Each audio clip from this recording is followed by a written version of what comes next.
कोई भी अदालत का ऑफेंस तो करके देखें जी, अगर आपने किसी प्राइम मिनिस्टर को अदालत जो है जेल में भेज देती है, एक और अभी यही कुछ आज हो रहा है, वो कहते हैं जी कि आप पीटीआई वालों को क्यों दबा रहे हैं, वो कहते हैं जी जब इनकी हुकूमत थी इन्होंने हमें। नवाज शरीफ साहब की ये गलती थी, अगर वो प्लेन हाईजैक ना होता देयर इज अ पॉसिबिलिटी कि वो कंटिन्यूटी उसकी जो है, उसने एक गैर आईनी इक़दाम उठाया आपकी अदालत ने कि 24 के अंदर जो इलेक्शन लड़ने वाले थे उन्होंने बगावत नहीं की, अपने रिजल्ट में ही अपनी आपकी नफी कर रहा है। ठीक है, मतलब ये है कि दुनिया भर। अच्छा वैसे अभी बात करें 24 कोई भी अदालत का ऑफेंस तो करके देखें जी, अगर आपने किसी प्राइम मिनिस्टर को अदालत जो है जेल में भेज देती है, ठीक है ना, अब ये प्रैक्टिकली पॉसिबल है नहीं है, वो एक अलग डिस्कशन है, लेकिन उसके बाद ये है कि अगर उसको जेल में भेज देती है, ठीक है ना जी, तो जो भी नेक्स्ट कॉन्स्टिट्यूशनली बनता होगा वो बन जाएगा।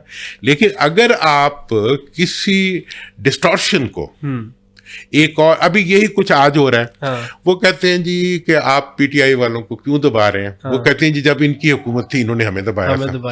क्या अब कितना जुल्म हुआ सराना सनाउल्लाह साहब के ऊपर, बिल्कुल एक झूठा केस, हीनियस क्राइम। क्या वो इस चीज के लिए आपको इजाजत देता है कि वैसा ही मुकदमा आप इमरान खान पे बना दें? ठीक है जी, या उसकी मुलाकातें बंद कर लें, या उसके साथ जाती शुरू कर। मैं इस चीज़ पे आता हूँ खान साहब पे, मुझे एक चीज़ मैं आपसे सुनना चाहता हूँ कि नवाज शरीफ साहब की वो गलती थी। देखिए मेरा गुजारिश ये है कि वो तो लॉबी काम कर रही ना मुशर्रफ साहब की उस वक्त की, जिस तरीके से पीटीवी में उस वक्त खबरें चलवाई जा रही थी कि जी जनाब बरतरफी हो चुकी है मुशर्रफ साहब की, ज़ियाउद्दीन भट्ट साहब आई थिंक सो वो नया आर्मी चीफ लगाना चाह रहे थे। उसके बाद जिस तरीके से कराची प्लेन उतरा, फिर उसके बाद मुशर्रफ साहब को उसी प्रोटोकॉल के साथ लाया गया, फिर जो वज़ीर आज़म साहब को जो है वो उतार के जो है वो कू लग गया, जो भी मामला है। नवाज शरीफ साहब की ये गलती थी, अगर वो प्लेन हाईजैक ना होता देयर इज अ पॉसिबिलिटी कि वो कंटिन्यूटी उसकी जो रिजीम की थी होती। भाई वो उसके बारे में तो मैं खुद कहना चाहता हूँ कि मुशर्रफ साहब का कोई प्लान नहीं था मार्शल लॉ लगाने का। वो चाहते थे कि सिस्टम को अंडर प्रेशर रखते हुए चलाया जाए, ये तो उनका कहना ही है। देखिए मैं जो बात मैंने इससे पहले भी की कि ये बड़ी एक थिन लाइन है, ठीक है, राइट क्या है और रॉन्ग क्या है। राइट फ्रॉम 54, ठीक है ना, 54 में आपका एक ब्यूरोक्रेट था गुलाम मोहम्मद, ठीक है, उसने एक गैर आईनी इक़दाम उठाया, आपकी अदालत ने एक गैर आईनी इक़दाम को सपोर्ट किया, आपने गैर आईनी 26वीं और 27वीं तरमीम की, आपकी अदालतों ने उससे भी बुरा उसको सपोर्ट किया। मतलब ये है कि कौन मुल्ज़िम है और कौन मुजरिम है और कौन सही है और कौन गलत है, ठीक है ना जी। तो पता ये लगता है कि तमाम एक तरफ अवाम है और दूसरी तरफ एलीट कैप्चर है।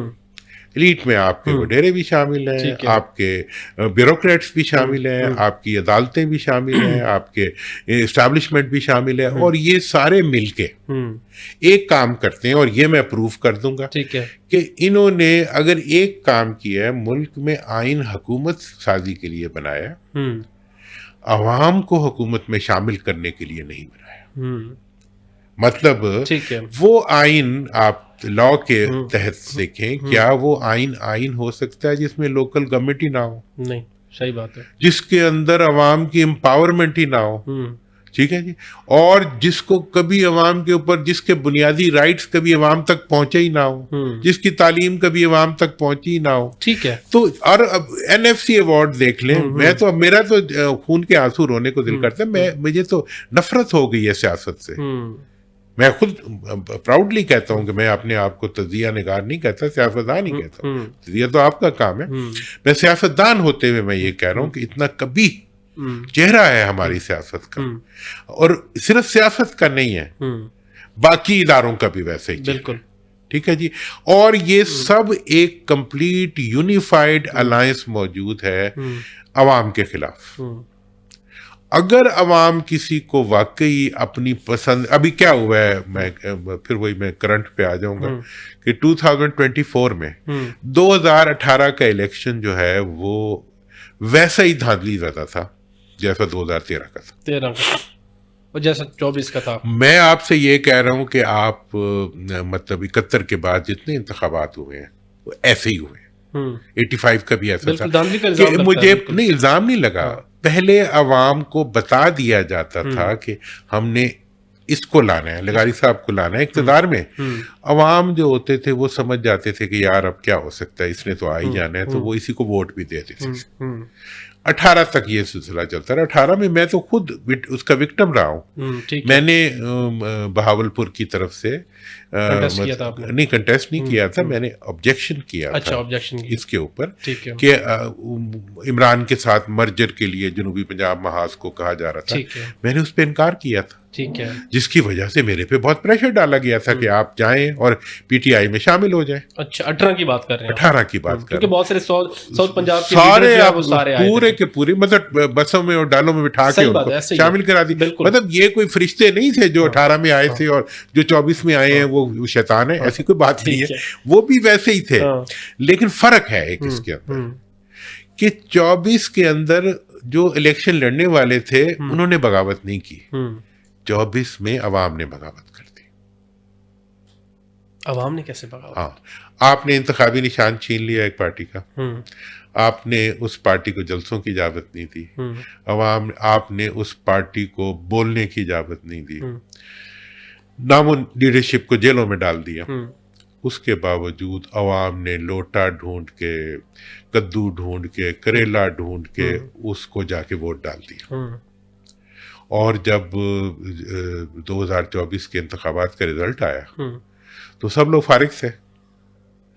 फिर आपको फॉर्म 47, अभी एक रिसर्च हुई है कराची की एक सीट के ऊपर कि जो फॉर्म 47 का रिजल्ट बनाया हुआ है वो अपने रिजल्ट में ही अपनी आपकी नफी कर रहा है। ठीक है, मतलब ये है दुनिया भर। अच्छा, वैसे अभी बात करें 24 वाला पे, इसमें क्या ही बुरा है? जब 18 वैसा, जब 13 वैसा, उससे पहले भी वैसा। अच्छा, पीटीआई के जो लीडर साहब हैं इमरान खान साहब, आप मुशर्रफ की एरा को बड़ी अच्छी तरीके से समझते हैं। जब मुशर्रफ साहब वाला रेफरेंडम हुआ और उसकी इंडोर्समेंट करने में, मुशर्रफ साहब के इंडोर्समेंट करने में हमारे खान साहब सबसे आगे थे। जहां वो जमहूरियत की बात करते हैं, दूसरी तरफ उन्होंने आमरीत को भी इंडोर्स किया एक टाइम के अंदर। तो फिर तो ये मकाफात है। अब मुझे बताओ कौन सा लीडर है जिसने आमरीत को वो नहीं किया हुआ इंडोर्स?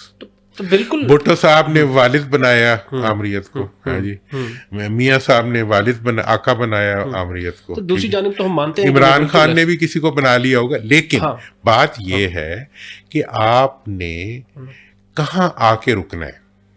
बिल्कुल, यही तो बात कर रहा हूं। आप जब किसी अवाम किसी भी लीडरशिप के साथ खड़ी होने की बात करती है ताकत के मुकाबले, तो आप उस लीडरशिप को गद्दार बना देते हैं। देखें ना, ईस्ट पाकिस्तान के अवाम जो थे वो पाकिस्तान था ना, पाकिस्तान के अवाम मुजीब के खिलाफ मुजीब के साथ खड़े हो गए, आपने मुजीब को गद्दार बना दिया। ठीक है ना जी। आपने उसके बाद जनाब भुट्टो साहब के साथ, माजरत के साथ, सॉरी टू इंटरप्ट यू, अलमिया दूसरी तरफ भी तो यही है ना सर।